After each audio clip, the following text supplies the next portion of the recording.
ഈശോ മിശിഹായ്ക്ക് സ്തുതിയായിരിക്കട്ടെ. ഞാൻ മാണിപ്പറമ്പിലച്ചൻ. മെത്രാൻ സിനഡും സിനോഡാലിറ്റിയും. മെത്രാന്മാരുടെ സിനഡ് ആരംഭിക്കുമ്പോൾ ദൈവജനവും ദൈവവും മെത്രാന്മാരിൽ നിന്ന് പ്രതീക്ഷിക്കുന്നത് എന്താണ്? സിനഡ്, സിനോഡാലിറ്റി. ഗ്രീക്ക് ഭാഷയിൽ സ്വിൻ, പിന്നെ ഹോദോസ്, ഈ രണ്ട് വാക്കുകൾ ചേരുമ്പോഴാണ് സിനഡ് എന്ന വാക്കുണ്ടാകുന്നത്. സ്വിൻ, സിന്തസിസ് എന്ന് നമ്മൾ പറയില്ലേ, സിനോപ്സിസ്. സ്വിൻ എന്ന് വെച്ചാൽ ഒരുമിച്ച്, കൂടെ, ഒന്നിച്ച്, ഒപ്പം എന്നൊക്കെയാണ് ആ വാക്കിനർത്ഥം. ഹോദോസ് എന്ന് വെച്ചാൽ വഴി, യാത്ര, പുറപ്പാട്, സഞ്ചാരം. നമ്മളിപ്പോൾ ഗ്രീസിലെ എയർപോർട്ടിലൊക്കെ പോയാൽ എക്സോദസ് എന്ന് എഴുതി വെച്ചിട്ടുണ്ടാവും. എക്സിറ്റ് എന്ന് നമ്മൾ പറയുന്നതാണ്. നമ്മുടെ ബൈബിളിലെ പുസ്തകത്തിൻ്റെ പേരാണ് എക്സോഡസ്, പുറപ്പാട് എന്നാണ് നമ്മൾ തർജ്ജമ ചെയ്യണേ. എക്സ് ഹോദോസ് എന്നാണ് ആ വാക്ക്. എക്സ് ഔട്ട്, ഹോദോസ് വഴി, വഴിയിൽ പുറത്തേക്ക്. എക്സിറ്റ് പുറപ്പാട്, പുറത്തേക്ക് പോകുക. അപ്പോൾ എക്സ് ഹോദോസ് പുറത്തേക്ക് പോകുക, സ്വിൻ ഹോദോസ് ഒരുമിച്ച് പോകുക, വഴിയിൽ ഒരുമിച്ച് നടക്കുക, ഒപ്പം നടക്കുക. അപ്പം അതിനെയാണ് ഈ സിനഡ് എന്ന വാക്ക് പറയണത്, വാക്കിൻ്റെ അർത്ഥം. സിനഡാലിറ്റി എന്ന് പറഞ്ഞാൽ ഒരുമിച്ച് നടക്കുന്ന ആ അവസ്ഥ, ഒരുമിച്ച് നടക്കുന്ന, ഒന്നിച്ച് നടക്കുന്ന, ഒപ്പം നടക്കുന്ന ഒരവസ്ഥ. ഒരേ മാർഗത്തിൽ കൂടെ നടക്കുക, ഒരേ വഴിയിൽ ഒന്നിച്ച് നടക്കുക, അതൊക്കെയാണ് ഉദ്ദേശിക്കുന്നത്. 3 വർഷം നീണ്ടു നിന്ന, പല ഘട്ടങ്ങളായി നിന്ന ഒരു സിനഡ് ഓൺ സിനഡാലിറ്റി, മെത്രാന്മാരുടെ സിനഡ്, റോമിൽ ഒരു സിനഡ്, മെത്രാന്മാരുടെ സിനഡ് വിളിച്ചു കൂട്ടി മാർപ്പാപ്പ. സിനഡാലിറ്റിയെക്കുറിച്ച് ചർച്ച ചെയ്യാനുള്ള സിനഡ്. അതേക്കുറിച്ച് ദൈവശാസ്ത്രത്തിന് വേണ്ടിയുള്ള പരിചിത സിംഹാസനത്തിൻ്റെ രാഷ്ട്രാന്തരീയ കമ്മീഷൻ പറഞ്ഞത് ഇങ്ങനെയാണ്: ലോകത്തെ മുഴുവൻ സുവിശേഷം അറിയിക്കുക എന്ന ദൗത്യവുമായി മുന്നേറുന്ന ദൈവജനമായ സഭയുടെ ജീവിത ശൈലി, മോദുസ് വിവേന്തി, ജീവിക്കുന്ന ശൈലി, പിന്നെ പ്രവർത്തിക്കുന്ന ശൈലി, മോദുസ് ഓപ്പറാന്തി, എന്നിവയിൽ ഒരേ വഴിയിലെ യാത്രക്കാരായി മാറുക എന്നതാണ് ഈ സിനഡാലിറ്റിയെക്കുറിച്ചുള്ള സിനഡിൻ്റെ ചർച്ചയുടെ അടിസ്ഥാനപരമായ ലക്ഷ്യം. സഭയുടെ ജീവിത ശൈലി, മോദുസ് വിവേന്തി, സഭ പ്രവർത്തിക്കുന്ന ശൈലി, ജീവിതശൈലി മാത്രമല്ല പ്രവർത്തന ശൈലി, മോദുസ് ഓപ്പറാന്തി, എന്നിവയിൽ ഒരേ വഴിയിൽ യാത്രക്കാരാകുക. എന്തിനാണ്? ലോകം മുഴുവൻ സുവിശേഷം അറിയിക്കുക എന്ന ദൗത്യത്തിൽ. അപ്പോൾ സിനഡാലിറ്റി എന്ന് പറയുന്നതിന് ഒരു പ്രത്യേക ലക്ഷ്യമുണ്ട്. എല്ലാ കാര്യത്തിലും ഒന്നിച്ച് നടക്കുന്നതോ എല്ലാ കാര്യത്തിലും ഒപ്പം നടക്കുന്നതോ അല്ല. ലോകത്തെ മുഴുവൻ സുവിശേഷം അറിയിക്കുക എന്ന ദൗത്യമായി മുന്നേറുന്ന ദൈവജനമായ സഭയുടെ ജീവിത ശൈലിയിലും പ്രവർത്തന ശൈലിയിലും ഒരേ വഴിയിൽ യാത്രക്കാരാകുക. ഇതാണ് ഈ സിനഡാലിറ്റിയെക്കുറിച്ചുള്ള സിനഡിൻ്റെ ലക്ഷ്യമായിട്ട് വത്തിക്കാൻ നിർദ്ദേശിച്ചത്. ഫ്രാൻസിസ് മാർപ്പാപ്പയാണല്ലോ ഈ സിനഡാലിറ്റി എന്നൊരാശയം വളരെ പോപ്പുലറാക്കിയത്. അദ്ദേഹം ഈ സിനഡാലിറ്റിയെക്കുറിച്ച് പറയുന്നത് 5 കാര്യങ്ങളാണ്. 1, സഭാംഗങ്ങളിൽ പരിശുദ്ധ റൂഹായുടെ റോൾ എന്തെന്ന് ശക്തമായി അവതരിപ്പിക്കുക. സിനഡാലിറ്റിയുടെ ഒരു ലക്ഷ്യം പറയണേ, ഒന്നിച്ച് നടക്കുന്നത് പരിശുദ്ധാത്മാവിനോടൊപ്പമായിരിക്കണമെന്നർത്ഥം. ഈ ഒരേ വഴിയിലായിരിക്കുന്നത് പരിശുദ്ധാത്മാവിൻ്റെ വഴിയിലായിരിക്കണം. അപ്പോൾ പരിശുദ്ധാത്മാവിൻ്റെ റോള് സഭാംഗങ്ങളിൽ എന്താണ് എന്ന് ശക്തമായി അവതരിപ്പിക്കുക. അതായത് ചരിത്രത്തെ നയിക്കുന്ന പരിശുദ്ധാത്മാവിനോടുള്ള വിധേയത്വമാണ് ആലോചനായോഗം എന്ന് പറയുന്ന സിനഡിൽ അടിസ്ഥാനപരമായി ഉണ്ടാകേണ്ടത്. അത് റോമിലെ സിനഡാണെങ്കിലും സീറോ മലബാർ സഭയിലെ സിനഡാണെങ്കിലും ചരിത്രത്തെ നയിക്കുന്ന, സഭയെ നയിക്കുന്ന പരിശുദ്ധാത്മാവിനോടുള്ള വിധേയത്വമാണ് ആലോചനായോഗം എന്ന് പറയുന്ന സിനഡിൻ്റെ, അല്ലെങ്കിൽ തീരുമാനമെടുക്കുന്ന സിനഡിൻ്റെ അടിസ്ഥാനപരമായ നിലപാടായിരിക്കേണ്ടത്. പരിശുദ്ധാത്മാവിനോടൊപ്പം നടക്കുക എന്നുള്ളതാണ് സിനഡാലിറ്റിയുടെ 1ാമത്തെ വ്യവസ്ഥ. 2, മാമോദീസ സ്വീകരിച്ച എല്ലാവരും തമ്മിലുള്ള കൂട്ടായ്മ വർദ്ധിപ്പിക്കുക. അപ്പോൾ മെത്രാന്മാരുണ്ട്, അച്ഛന്മാരുണ്ട്, അൽമായരുണ്ട്, സന്യസ്തരുണ്ട്. ഇവർ തമ്മിലുള്ള കൂട്ടായ്മ കുറച്ചുകൂടി സജീവമാക്കുക, കുറച്ചുകൂടി വർദ്ധമാനമാക്കുക. അതാണ് 2ാമത്തെ ലക്ഷ്യം. 3, സഭയുടെ ജീവിതത്തിലും പ്രവർത്തനത്തിലും, ഞാൻ നേരത്തെ പറഞ്ഞത് തന്നെ ഫ്രാൻസിസ് മാർപ്പാപ്പ പറയാണ്, സഭയുടെ ജീവിത ശൈലിയിലും ദൗത്യത്തിലും പ്രവർത്തന ശൈലിയിലും എല്ലാവരുടെയും പങ്കാളിത്തം കുറെ കൂടി സജീവമാക്കുക.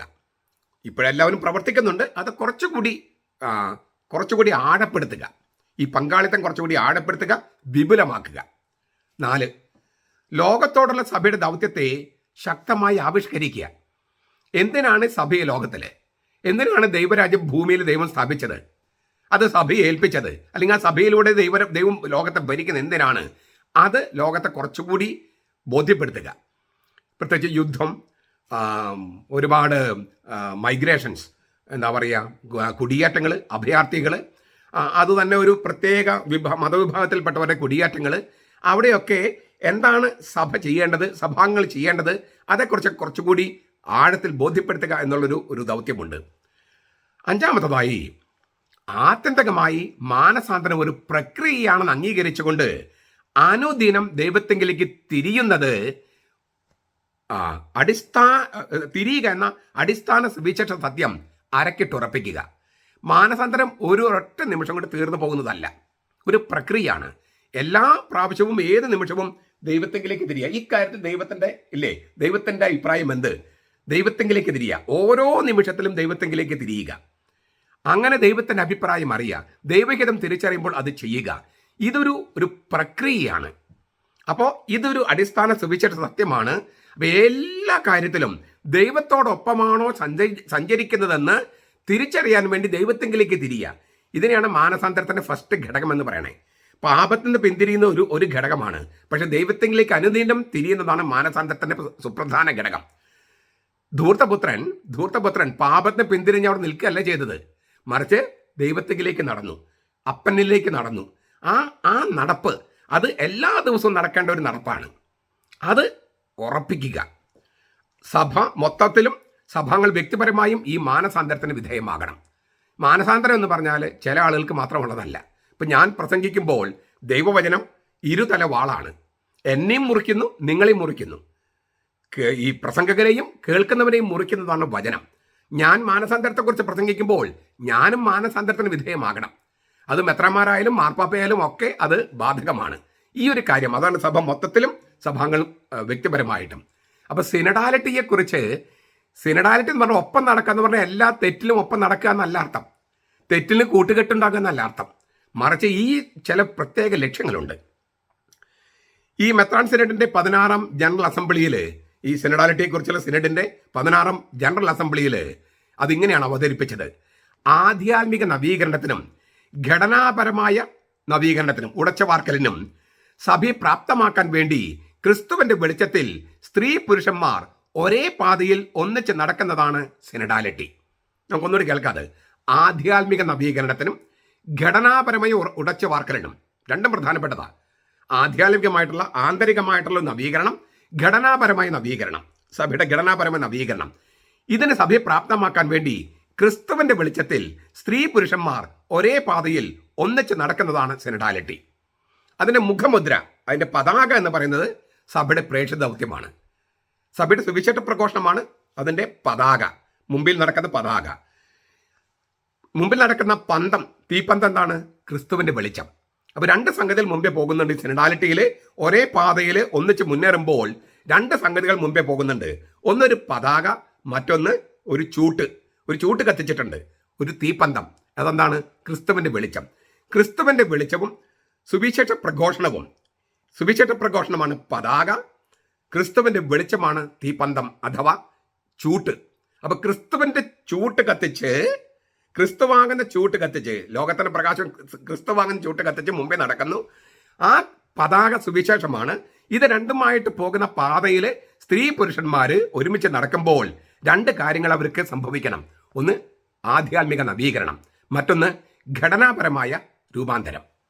ഇതാണ് സിനഡാലിറ്റി കൊണ്ട് ഉദ്ദേശിക്കുന്നതെന്ന് മെത്രാൻ സിനഡാലിറ്റിയെക്കുറിച്ചുള്ള സിനഡിന്റെ 16ാം അസംബ്ലിയിൽ, ജനറൽ അസംബ്ലിയിൽ പറയപ്പെട്ട സംഗതിയാണിത്.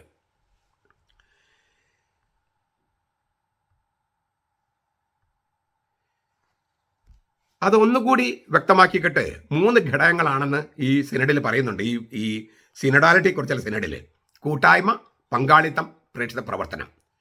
കൂട്ടായ്മ, പങ്കാളിത്തം, പ്രേക്ഷിത പ്രവർത്തനം. ഇത് മൂന്നുമാണ് സിനഡാലിറ്റിയുടെ ഏറ്റവും അടിസ്ഥാനപരമായ ഘടകങ്ങൾ. കത്തോലിക്ക സഭയിൽ ഈ സിനഡാലിറ്റിക്ക് ഒരു പ്രത്യേക അർത്ഥമുണ്ട്. അടിസ്ഥാനപരമായി വിശ്വാസ സമൂഹമാണ് കത്തോലിക്ക സഭ. ആരാധന സമൂഹമാണ്, വിശ്വാസ സമൂഹമാണ്, വിശ്വാസം പ്രഘോഷിക്കുന്ന ആരാധന സമൂഹമാണ്. അതുകൊണ്ട് തന്നെ പരിശുദ്ധാത്മനെ ശ്രവിച്ചുകൊണ്ട് സഭയുടെ പൊതുവായ പ്രേക്ഷിത ദൗത്യത്തിൽ ദൈവഹിതം എന്തെന്ന് വിവേചിച്ചറിയാനും ദൈവജനം എന്ന നിലയിൽ ഒരേ വഴിയിൽ സഞ്ചരിക്കാനുമുള്ള സമർപ്പണമാണ് സിനഡാലിറ്റി. പരിശുദ്ധാത്മാവിനെ ശ്രവിച്ചുകൊണ്ട് സഭയുടെ പൊതുവായ പ്രേക്ഷിത ദൗത്യത്തിലും ആരാധനാ രീതികളിലും ദൈവഹിതം എന്തെന്ന് വിവേചിച്ചറിയാനും ദൈവജനം എന്ന നിലയിൽ ഒരേ വഴിയിൽ സഞ്ചരിക്കാനുമുള്ള സമർപ്പണമാണ് സിനഡാലിറ്റി. ചുരുക്കത്തിൽ വ്യത്യസ്തമായ വീക്ഷണങ്ങളുണ്ട്. സ്ത്രീ പുരുഷന്മാരുടെ വീക്ഷണങ്ങൾക്ക് അന്തരമുണ്ട്, യുവാക്കളുടെ വീക്ഷണമുണ്ട്, വൃദ്ധന്മാരുടെ വീക്ഷണമുണ്ട്, കുട്ടികളുടെ വീക്ഷണമുണ്ട്, അന്യമതസ്ഥരുടെ വീക്ഷണങ്ങളുണ്ട്. ഈ അഭിപ്രായങ്ങളെല്ലാം കേൾക്കണം, എല്ലാം പഠിക്കണം.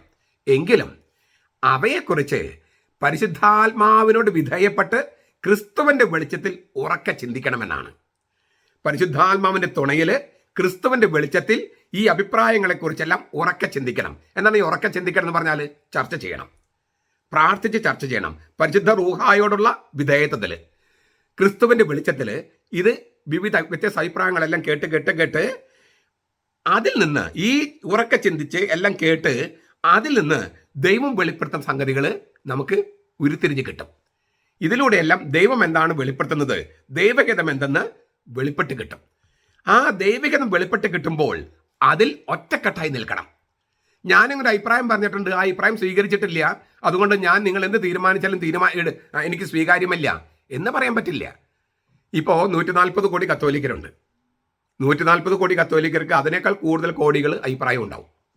200 കോടി ക്രിസ്ത്യാനികളുണ്ട്, അവർക്ക് അതിനേക്കാൾ കൂടുതൽ അഭിപ്രായം ഉണ്ടാവും. മറ്റു മതങ്ങളുടെ അഭിപ്രായങ്ങളുണ്ട്. എല്ലാ അഭിപ്രായവും നമുക്ക് സ്വീകരിക്കാൻ പറ്റില്ലല്ലോ. അപ്പോൾ എല്ലാ അഭിപ്രായങ്ങളും കേട്ട് അത് ചർച്ച ചെയ്ത് അതിന് രണ്ട് കാര്യങ്ങൾ വേണം. ഒന്ന്, പരിശുദ്ധാത്മാവിന് വിധേയപ്പെട്ട് വേണം ചർച്ച ചെയ്യാൻ, ക്രിസ്തുവിൻ്റെ വെളിച്ചത്തിലായിരിക്കണം. അപ്പോഴാണ് ദൈവഹിതം വെളിപ്പെടുക. അങ്ങനെ ദൈവഹിതം വെളിപ്പെടുമ്പോൾ അതിന് വിധേയപ്പെടുന്നതാണ് സിനഡാലിറ്റി എന്ന് പറയണേ, ഒരുമിച്ച് പോകുന്ന പറയണേ. അല്ലാതെ ഞാനൊരു അഭിപ്രായം പറഞ്ഞു അത് സ്വീകരിച്ചില്ല, അതുകൊണ്ട് നിങ്ങൾ എന്ത് തീരുമാനിച്ചാലും നമുക്കത് സ്വീകാര്യമല്ല. അത് സിനഡാലിറ്റി അല്ല, അത് വിഭാഗീയതയാണ്. പിന്നെ കത്തോലിക്ക സഭ ആയതുകൊണ്ട് തന്നെ സുവിശേഷത്തിൽ വെളിപ്പെടുത്തിയിരിക്കുന്ന സത്യങ്ങൾക്കെതിരെയുള്ള വീക്ഷണങ്ങൾ അല്ലെങ്കിൽ സഭയുടെ അടിസ്ഥാന സ്വഭാവത്തെ താറുമാറാക്കുന്ന പ്രത്യയശാസ്ത്രങ്ങൾ ഇതൊന്നും സ്വീകരിക്കാൻ സഭയ്ക്ക് കഴിയില്ല.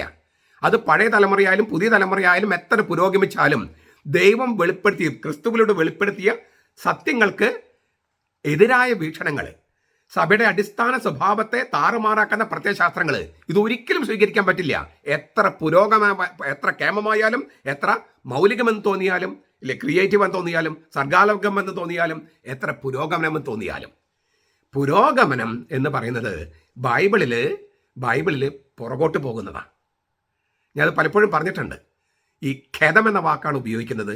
ഖേദം അത് മനസ്സിലാക്കാൻ നമ്മൊരു വള്ളത്തിലിരുന്ന് നമ്മളിങ്ങനെ വെള്ളം അങ്ങോട്ട് ഇല്ലേ മുമ്പോട്ട് ഇതാക്കുക. അപ്പോൾ വള്ളം പുറകോട്ട് പോകും.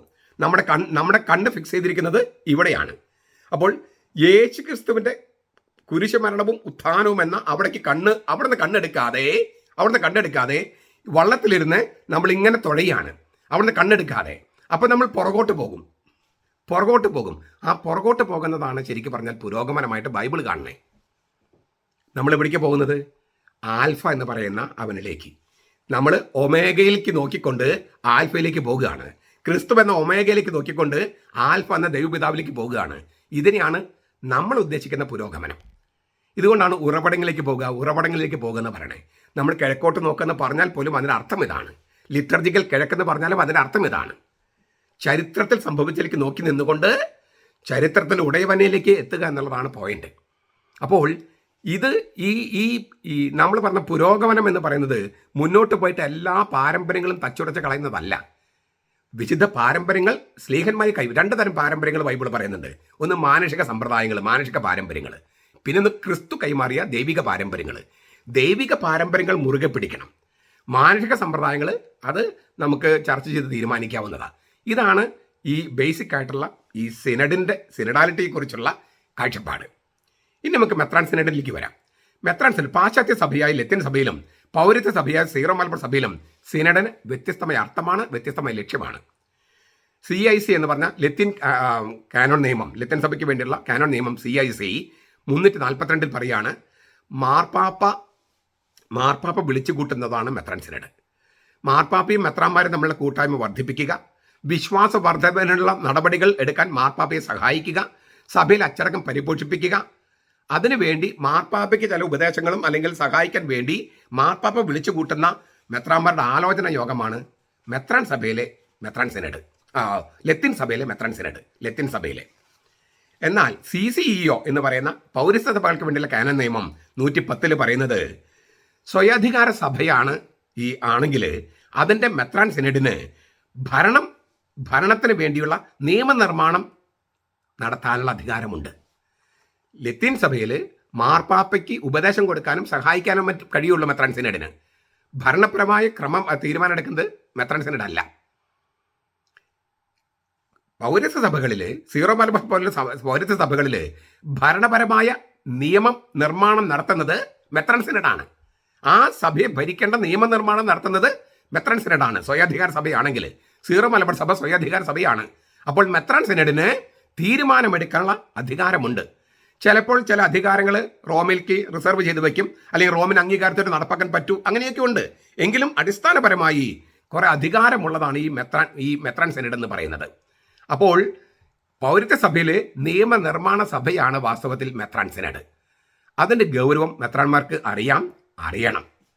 അതുകൊണ്ട് തന്നെ ഈ മെത്രാൻ സിനഡ് കൂടുമ്പോൾ അവരറിയാൻ വേണ്ടി ഞാൻ ചില കാര്യങ്ങൾ അവതരിപ്പിക്കുകയാണ്. എല്ലാ കാര്യങ്ങളും അവതരിപ്പിക്കാൻ പറ്റാത്തതുകൊണ്ട് ഞാൻ പെട്ടെന്നൊരു ചരിത്രം പെട്ടെന്നൊന്ന് അവതരിപ്പിച്ച് പോകുകയാണ്. 1599 ഉദയംപേരൂർ സൂനോദോസിൽ വെച്ച് നമ്മുടെ പൗരത്വ കത്തോലിക്ക വിശ്വാസം നെസ്റ്റോറിയനാണെന്ന് ആരോപിച്ച് അത് തെറ്റിദ്ധരിപ്പിച്ച് പലതരത്തിൽ നമ്മുടെ ലിറ്റർജി തിരുത്തി വികൃതമാക്കി. എന്നാലും ഒരു പാടെ റദ്ദാക്കിയില്ല. പൗരസ്ത്യ കത്തോലിക്ക സഭയുടെ വിശ്വാസം, അത് സീറോ മലബാർ സഭയുടെ വിശ്വാസം നെസ്റ്റോറിയനാണെന്ന് തെറ്റിദ്ധരിപ്പിച്ച് നമ്മുടെ ലിറ്റർജിയിൽ പലതരത്തിലുള്ള തിരുത്തലുകൾ വരുത്തി വികൃതമാക്കി. ഇതിനെതിരെ നമ്മുടെ പ്രതിഷേധങ്ങൾ പല രൂപത്തിൽ പല നൂറ്റാണ്ടുകളായി മുന്നോട്ട് പോയി. കൂനം ഗുരുസത്യക്ക് അതിലത്തെ ഒരു ഘടകമാണ്. ഒരുപാട് ഘടകങ്ങളുണ്ടായിട്ടുണ്ട്. ഈ തോമായുടെ സിംഹാസനം എന്ന് പറയുന്ന പുസ്തകത്തിനകത്ത് ഞാനത് കുറച്ചൊക്കെ ഒരു രത്നച്ചുരുക്കം കൊടുത്തിട്ടുണ്ട്. നിങ്ങൾ പലരും പുസ്തകം വാങ്ങിച്ചിട്ടുണ്ട്. അങ്ങനെ നമ്മളിങ്ങനെ നമ്മുടെ പ്രതിഷേധങ്ങളും നമ്മുടെ ഇത് വീണ്ടെടുക്കാൻ വേണ്ടി ശ്രമങ്ങളൊക്കെ വന്നപ്പോൾ 1934 ഡിസംബർ 1 നമ്മുടെ ലിറ്റർജിയുടെ പുനരുദ്ധാരണം വേണമെന്ന് ആ നിലപാട് വത്തിക്കാൻ സ്വീകരിച്ചു. 1934 ഡിസംബർ 1 വത്തിക്കാൻ തീരുമാനിച്ചു ഈ ഉദയംപേരൂർ സൂനോദോസിൽ വെച്ച് മാറ്റി വികൃതമാക്കപ്പെട്ട ആ സംഗതികളൊക്കെ മാറ്റി അതിൻ്റെ മൗലിക രൂപത്തിൽ നമ്മുടെ ലിറ്റർജി വീണ്ടെടുക്കണമെന്ന് 1934 ഡിസംബർ 1 വത്തിക്കാൻ അംഗീകരിച്ചു. പിന്നെയും ചർച്ചകളൊക്കെ പോയിട്ട് 1959 ഞാൻ ജനിക്കുന്ന 1964 രണ്ടാമത്തെ സൂനോദോസ് നടക്കുന്ന സമയത്ത് 1959 റോമിൽ നിന്ന് തന്നെ ഒരു ചെറിയ പുസ്തകം പബ്ലിഷ് ചെയ്തു. ഓർദോ സെലബ്രാസിയോനിസ് കൂദാശ എന്നാണ് അതിൻ്റെ പേര്. പൗരത്വ സഭകൾക്ക് വേണ്ടി തിരുസംഘം കൂദാശയുടെ ആഘോഷക്രമം സീറോ മലബാർ സഭയുടെ ഉപയോഗത്തിന് റോമ 1959 ഇങ്ങനൊരു പുസ്തകം റോമയിൽ നിന്ന് പ്രിന്റ് ചെയ്ത് എന്തെല്ലാം കാര്യങ്ങളാണ് വേണ്ടത് എന്ന് അതിനകത്ത് എഴുതി. ഇതിനകത്ത് എഴുതിയിട്ടുണ്ട് മാർ തോമസ് ലീവ വേണമെന്ന്. കാപ്പയുടെ പുറകിൽ മാർ തോമസ് ലീവ വേണമെന്ന് 1959. അന്ന് പൗത്തിൽ പിതാവ് അച്ഛനായിട്ടുണ്ടോ എന്ന് എനിക്ക് അറിഞ്ഞുകൂടാ. ഈ പൗത്തിൽ പിതാവാണ് അത് ഉണ്ടാക്കിയെന്ന് പറഞ്ഞ് നടക്കുന്നുണ്ടല്ലോ. അവരെ വിളിച്ചിട്ടാണല്ലോ ഈ അൽമായസിനടക്കം വിളിച്ച് ഗംഭീരമാക്കി നടക്കണേ. അതായത് പൗരത്വ സഭകൾക്ക് എതിരെയുള്ള ആളുകളെയാണ് ഈ അൽമായസിനടുകാർ വിളിച്ചിട്ട് ചെയ്യുന്നത്. മാർപ്പാപ്പയ്ക്ക് എതിരെയുള്ളവർ, നിരീശ്വരവാദികൾ. അപ്പം തന്നെ നിങ്ങൾക്ക് അറിയാലോ അത് എന്തുമാത്രം സഭാവിരുദ്ധമാണെന്ന്, പാപ്പാവിരുദ്ധമാണെന്ന്, വിശ്വാസവിരുദ്ധമാണെന്ന്. എന്നിട്ടും അതിൽ പങ്കെടുക്കാൻ കുറേ പേര് പോയിട്ടുണ്ട്. അതിനർത്ഥം അവർക്ക് സഭയോടൊരു സ്നേഹമുണ്ടെന്നല്ല. അവർക്ക് ചില നേരത്തെ ഞാൻ പറഞ്ഞില്ലേ ഏകഛത്രാധിപത്യം എന്ന് പറയുന്ന സ്വേച്ഛാധിപത്യം, അൽമായ സ്വേച്ഛാധിപത്യം, മെത്രാന്മാരെ വരുതിക്ക് നിർത്താൻ കഴിയുന്ന ഒരു അൽമായ സ്വേച്ഛാധിപത്യമാണ് അവർ ലക്ഷ്യം വെക്കുന്നത്. മെത്രാന്മാരെ ഇത് നിങ്ങൾ തിരിച്ചറിയണം. നിങ്ങളുടെ അധികാരം നിലനിർത്താൻ വേണ്ടി തന്നെ ഞാൻ പറയുന്നത്. നിങ്ങൾക്കെതിരെയല്ല, നിങ്ങൾ അധികാരം നിലനിർത്തണം. പക്ഷേ ആ അധികാരം നിലനിർത്തണമെങ്കിൽ നിങ്ങൾക്ക് എന്ത് അധികാരമുണ്ടെന്ന് അറിയണം, അത് പ്രയോഗിക്കാൻ അറിയണം. അത് ഈ തരത്തിൽ വരുതിക്ക് നിർത്താനും നിയന്ത്രിക്കാനും അല്ല, അല്ലാതെ അതിൻ്റെ ക്രെഡിബിലിറ്റി വീണ്ടെടുത്തുകൊണ്ട് നിങ്ങൾ ചെയ്യണം. അപ്പോൾ നിങ്ങൾക്ക് ബഹുമാനം കിട്ടും, സഭയിൽ അച്ചടക്കം ഉണ്ടാകും. ഇല്ലെങ്കിൽ ശീഷ്മയും പാഠാന്തരയുമായിട്ട് ഇനിയും നമ്മൾ മുന്നോട്ട് പോകും. റോം നടപടികൾ എടുക്കുന്നില്ല എന്ന് കരുതിയിട്ട് നിങ്ങളൊക്കെ ശരിയാണ് എന്ന് വരില്ല. റോം നടപടികൾ എടുക്കാനായിട്ട് വൈകുന്നതിന് പല കാരണങ്ങളുണ്ട്. ദൈവം നടപടികൾ എടുക്കാനും വൈകുന്നതിന് കാരണങ്ങളുണ്ട്. അത് ബിബ്ലിക്കൽ കാരണങ്ങൾ ഞാൻ പലപ്പോഴും വ്യക്തമാക്കിയിട്ടുണ്ട്. ഇനിയിപ്പോൾ അതിലേക്ക് പോകുന്നില്ല. അപ്പോൾ റോം നടപടി എടുക്കാത്തത് കൊണ്ട് നിങ്ങൾ ചെയ്യുന്നതൊക്കെ ശരിയാണ് എന്ന് വരരുത്. മാത്രമല്ല, ഇത്തരത്തിൽ നിങ്ങൾ വരുതിക്ക് നിർത്താൻ പറ്റുന്ന തരത്തിൽ അൽമായ സംഘടനകൾ ഒരു വിഭാഗീയ ശക്തിയായി മാറുന്നത് സഭയ്ക്ക് ഗുണം ചെയ്യില്ല. അല്ലാതെ ഈ അൽമായ സിനഡ് നടത്തിയിട്ട് മാണിപ്പറമ്പിളസിന് വ്യക്തിപരമായ ദോഷമുള്ളത് കൊണ്ടല്ല ഇത് പറയുന്നത്. അവർ വ്യക്തിപരമായിട്ട് എനിക്ക് ഒരു ദോഷം ചെയ്തിട്ടില്ല. പക്ഷെ അതല്ല പ്രശ്നം, സഭയുടെ നന്മയാണ് ഞാൻ പറയുന്നത്. അപ്പോൾ 1959 തന്നെ ഇങ്ങനെ ഒരു സംഗതി, അതായത് എന്തെല്ലാം കാര്യങ്ങൾ നമ്മുടെ പുനരുദ്ധാരണത്തിൽ വേണമെന്ന് വ്യക്തമാക്കി റോമിൽ നിന്ന് രേഖ വന്നു. 1962-65 കാലയളവിലാണ് രണ്ടാം വത്തിക്കാൻ സൂനോദോസ്.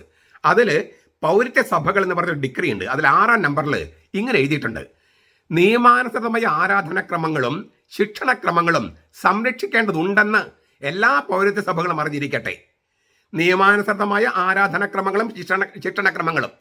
ഭാരതീയ പൂജ നിയമാനുസൃതമല്ല, നമ്മുടെ ശിക്ഷണ രീതിയും അല്ല. ഈ മിനി മാസ് നമ്മുടെ ആരാധനക്രമമല്ല, ശിക്ഷണക്രമത്തിൽ പെടുന്നതല്ല. നിയമാനുസൃതമായ ആരാധനക്രമങ്ങൾ, ശിക്ഷണക്രമങ്ങൾ സംരക്ഷിക്കേണ്ടതുണ്ടെന്ന് എല്ലാ പൗരത്യ സഭകളും അറിഞ്ഞിരിക്കട്ടെ. ജൈവികമായ വളർച്ചയ്ക്ക് വേണ്ടി അല്ലാതെ, ഓർഗാനിക് ജൈവികമായ ഏച്ചുകെട്ടലല്ല, ജൈവിക വളർച്ചയ്ക്ക് വേണ്ടി അല്ലാതെ യാതൊരു മാറ്റവും അവയിൽ വരുത്താൻ പാടില്ല. അതിനാൽ ഏറ്റവും വിശ്വസ്തയോടെ ഇവയെല്ലാം പൗരസ്ത്യർ തന്നെ അനുസരിക്കണം. എറണാകുളം രൂപതക്കാരുടെ പറയണേ, ഏറ്റവും വിശ്വസ്തയോടെ പൗരസ്ത്യർ തന്നെ ഇത് അനുസരിക്കണം. മുമ്പത്തേക്കാൾ കൂടുതലായി ഇവ പഠിക്കുകയും പൂർണ്ണമായി ആചരിക്കുകയും വേണം. കാലത്തിൻ്റെയോ വ്യക്തികളുടെയോ സാഹചര്യങ്ങൾക്ക് അടിപ്പെട്ട് തങ്ങൾക്ക് ചേരാത്ത വിധത്തിൽ ഇവയിൽ നിന്ന് വ്യതിചലിച്ച് പോയിട്ടുണ്ടെങ്കിൽ പൗരാണിക പാരമ്പര്യത്തിലേക്ക് തിരിച്ചു വരണം. പൗരത്യ സഭകൾ നമ്പർ 6. കാലത്തിൻ്റെയോ വ്യക്തികളുടെയോ പാറകട്ടിൽ പിതാവിൻ്റെയോ സാഹചര്യങ്ങൾക്ക് അടിപ്പെട്ട് തങ്ങൾക്ക് ചേരാത്ത വിധത്തിൽ ഇവയിൽ നിന്ന് വ്യതിചലിച്ച് പോയിട്ടുണ്ടെങ്കിൽ പൗരാണിക പാരമ്പര്യം തിരിച്ചു വരണം. ഇതാണ് രണ്ടാം വത്തിക്കാൻ സൂനോദോസ് പറഞ്ഞിരിക്കുന്നത്. എറണാകുളത്തെ വൈദികരും അൽമായ മുന്നേറ്റക്കാരും ഇതൊന്ന് വായിക്കണം. ഇതിൻ്റെയൊക്കെ വെളിച്ചത്തിൽ 1962 നാം നമ്മുടെ തനത് തക്സ വീണ്ടെടുത്തു. റോം അത് അംഗീകരിച്ചു. പൂർണ്ണമായും മതബഹ അഭിമുഖ കുർബാനയാണത്. 1962 അത് വീണ്ടെടുത്തതിൻ്റെ വെളിച്ചത്തിലാണ് ഈ ഡോക്യുമെന്റിൽ എഴുതിയതും. ഈ വീണ്ടെടുക്കലും ഈ ഡോക്യുമെൻ്റൊക്കെ എഴുതുന്നതൊക്കെ ഏതാണ്ട് ഒരേ കാലയളവിലാണ്. എന്നാൽ ഈ രണ്ടാം വത്തിക്കാൻ സൂനോദോസ് കഴിഞ്ഞ് തിരിച്ചു വന്ന പാറക്കാട്ടിൽ പിതാവ് 1968 ആരുടെയും അനുവാദമില്ലാതെ, റോമിൻ്റെ പോലും അനുവാദമില്ലാതെ ജനാഭിമുഖ കുർബാന തുടങ്ങി. തക്സയിൽ പോലും ഇപ്പം നമ്മൾ പറഞ്ഞ ഏകീകൃത കുർബാന പോലെ ആകാമെന്ന് എഴുതി വെച്ചിട്ട് അദ്ദേഹം ആ തക്സയിൽ എഴുതിയിരിക്കുന്നത് പോലും വിരുദ്ധമായിട്ട് പൂർണ്ണ ജനാഭിമുഖ കുർബാന തുടങ്ങി. അത് തിരിച്ചറിഞ്ഞ റോം പലപ്പോഴും തിരുത്താൻ ആവശ്യപ്പെട്ടു.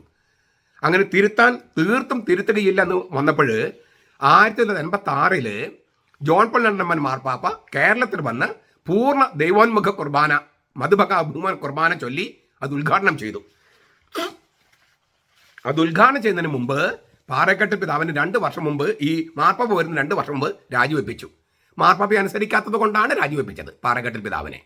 ഇപ്പോഴും പാറക്കെട്ടിൽ പിതാവിനെയാണ് അവരുടെ മാർപ്പാപ്പയായിട്ട് എറണാകുളത്ത് വിമത വൈദികർ കൊണ്ടു നടക്കുന്നത്. മാർപ്പാപ്പയെ അനുസരിക്കാത്തതിൻ്റെ പേരിൽ രാജിവെപ്പിച്ച ആളാണ്. അവർ മാർപ്പാപ്പയെ അനുസരിക്കാത്തത് കൊണ്ടാണ് ഈ എറണാകുളത്തിൽ വിമത വൈദികരും മുന്നേറ്റക്കാരും മാർപ്പാപ്പയെ അനുസരിക്കാത്തത് കൊണ്ടാണ് പാറക്കെട്ടിൽ പിതാവിനെ ഇപ്പോഴും അവരുടെ ദൈവമായിട്ട് കൊണ്ടു നടക്കണേ. മാർപ്പാപ്പ ഇവിടുന്ന് കുർബാന ചൊല്ലാൻ വരുന്ന സമയത്ത് പിന്നെയും അദ്ദേഹത്തിന് അവിടെ റിട്ടയർ ചെയ്യാൻ ഇനിയും പ്രായം ഉണ്ടായിരുന്നു. എന്നിട്ട് അതിന് മുമ്പ് രാജിവെപ്പിച്ചത് മാർപ്പാപ്പയെ അനുസരിക്കാൻ തയ്യാറല്ലാത്തത് കൊണ്ടായിരുന്നു. 1962 തനത് തക്സ ഉപയോഗിച്ചിട്ടാണ്, അതിൽ അത്യാവശ്യം ചെറിയ ഭേദഗതികളൊക്കെ വരുത്തിയിട്ടാണ് 1986 കോട്ടയത്ത് വെച്ച് ജോൺ പോൾ രണ്ടാമൻ മാർപ്പാപ്പ പൂർണ്ണ മധുബക അഭിമുഖമായ കുർബാന ചൊല്ലി ഇത് ഉദ്ഘാടനം ചെയ്തത്. മാർപ്പാപ്പ വന്ന് ഉദ്ഘാടനം ചെയ്തിട്ടും നമ്മുടെ മെത്രാന്മാർ പലരും അനുസരിച്ചില്ല. 1989 2-3 രൂപതകൾ അനുസരിച്ചു. ബാക്കിയുള്ള മെത്രാന്മാർ അവരുടെ രൂപതയിൽ അനുസരിക്കാൻ തയ്യാറായില്ല. മാർപ്പാപ്പയെ ധിക്കരിച്ചത് മെത്രാന്മാരാണ്. 1989 1989 എനിക്ക് പട്ടം കിട്ടുന്നത്. അക്കാലവും അതിനു മുമ്പും ഞാൻ പറഞ്ഞിരുന്നത് മാർപ്പാപ്പയെ അനുസരിക്കാതിരിക്കുന്നത് ശരിയല്ല എന്നാണ് മെത്രാന്മാരോട്. അന്ന് എനിക്ക് പരിചയമുള്ള എൻ്റെ രൂപത്തിലെ മെത്രാന്മാരോടൊക്കെ. അപ്പോൾ എന്നെ അവർ പൊതുജന മധ്യത്തിൽ എന്നെ മോശക്കാരനാക്കി. മെത്രാന്മാർ പറയുന്നുള്ള മറ്റുള്ളവർ വിശ്വസിക്കുക. അരമനയിൽ നിന്ന് തന്നെ ഞാൻ ധിക്കാരിയാണ്, അനുസരണമില്ലാത്തവനാണ്, രൂപത മെത്രാൻ അനുസരിക്കുന്നില്ല എന്നെല്ലാം പറഞ്ഞ് പ്രചരിപ്പിച്ചു. എന്താണ് ഞാൻ രൂപത മെത്രാൻ അനുസരിക്കുന്നില്ല എന്ന് പറഞ്ഞത്? രൂപത മെത്രാൻ മാർപ്പാപ്പയെ അനുസരിക്കാതിരിക്കുന്നത് ശരിയല്ല എന്ന് ഞാൻ പറഞ്ഞതാണ്. ഞാൻ എൻ്റെ മെത്രാൻ അനുസരിക്കാതിരുന്നിട്ടില്ല.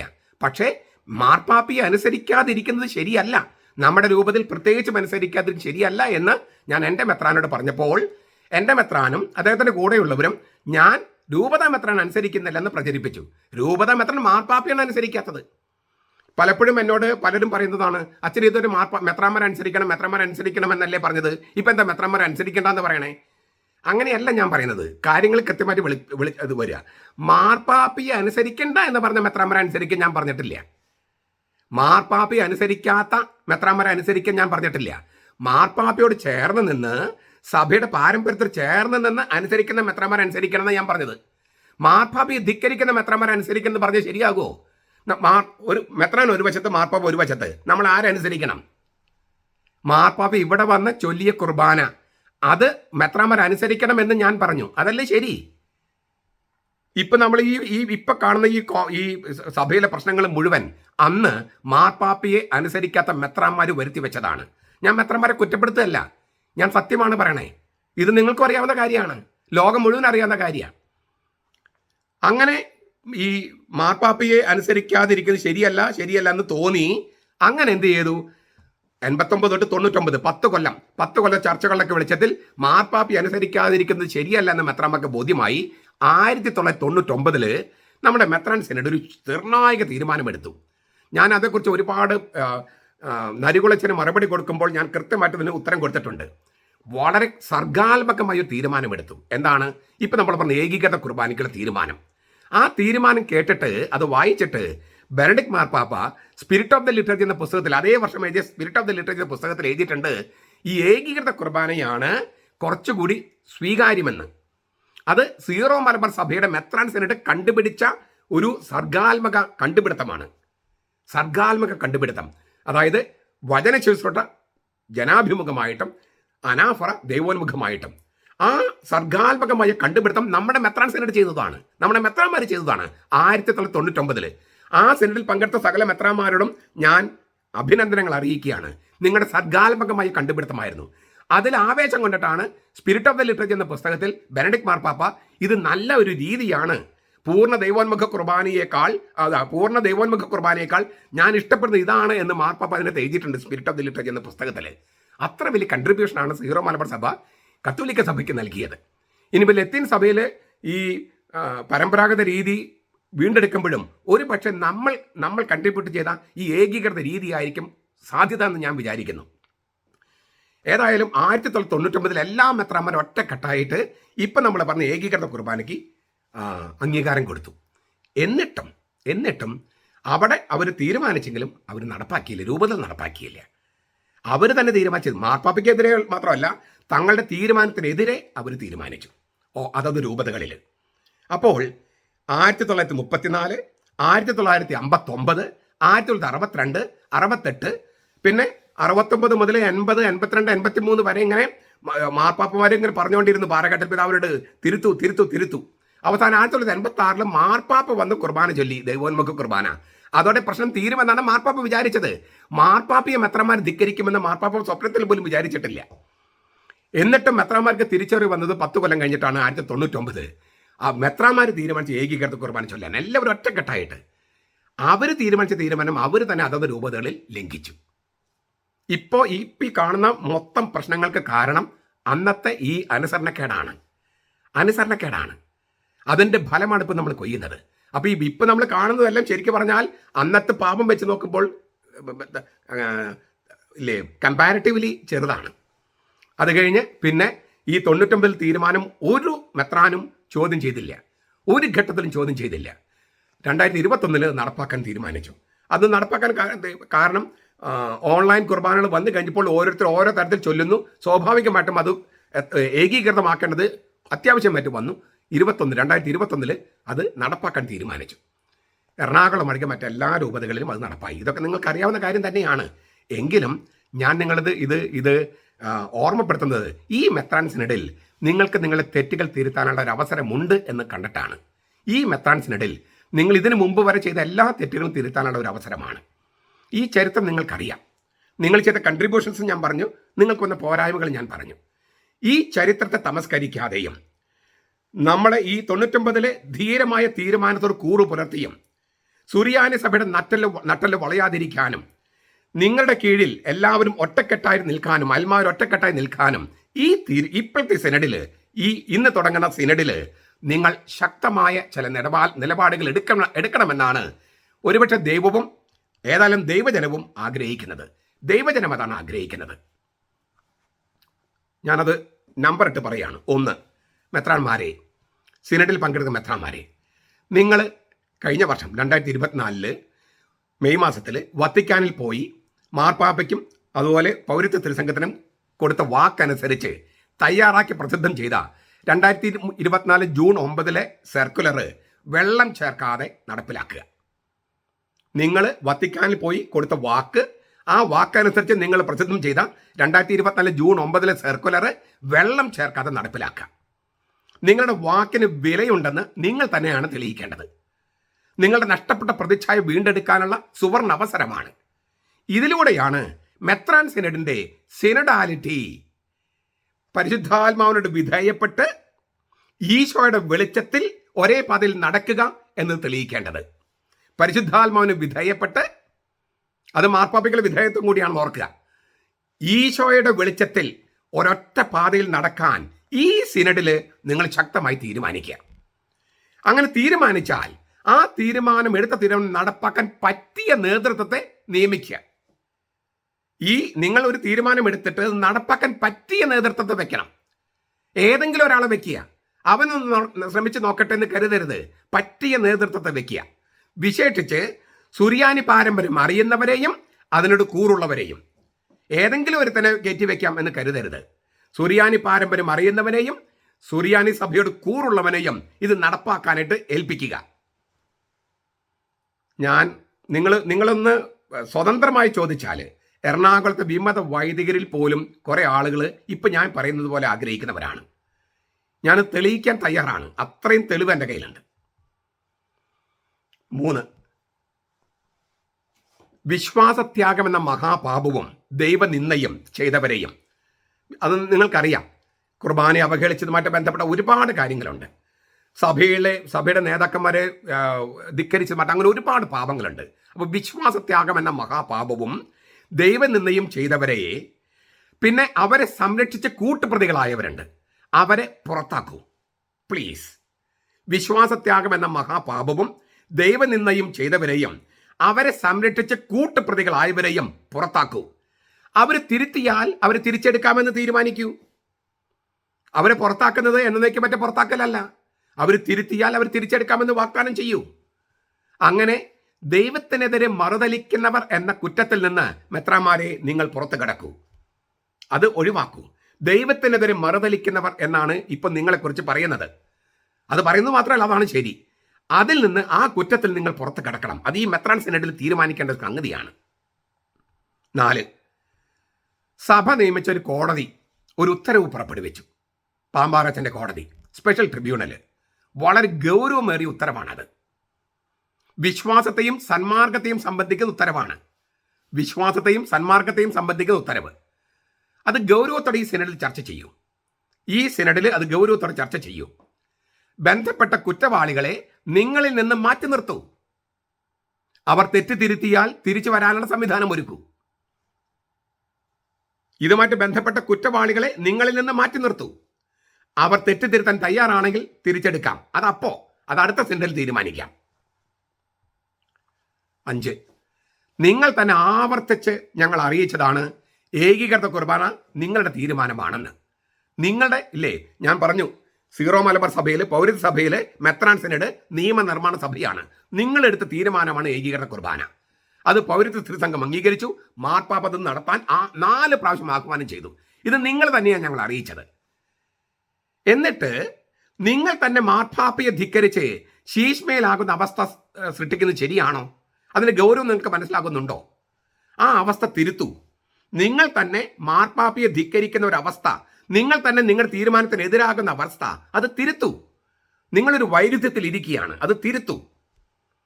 കുറ്റം ചെയ്യുന്നവരെ സംരക്ഷിക്കുന്നതിലല്ല, പരിശുദ്ധാത്മാവിന് വിധേയപ്പെടുന്നതിലാണ് മെത്രാൻ സിനഡിന്റെ സിനഡാലിറ്റി എന്ന് ഈ സിനഡിൽ തെളിയിക്കൂ.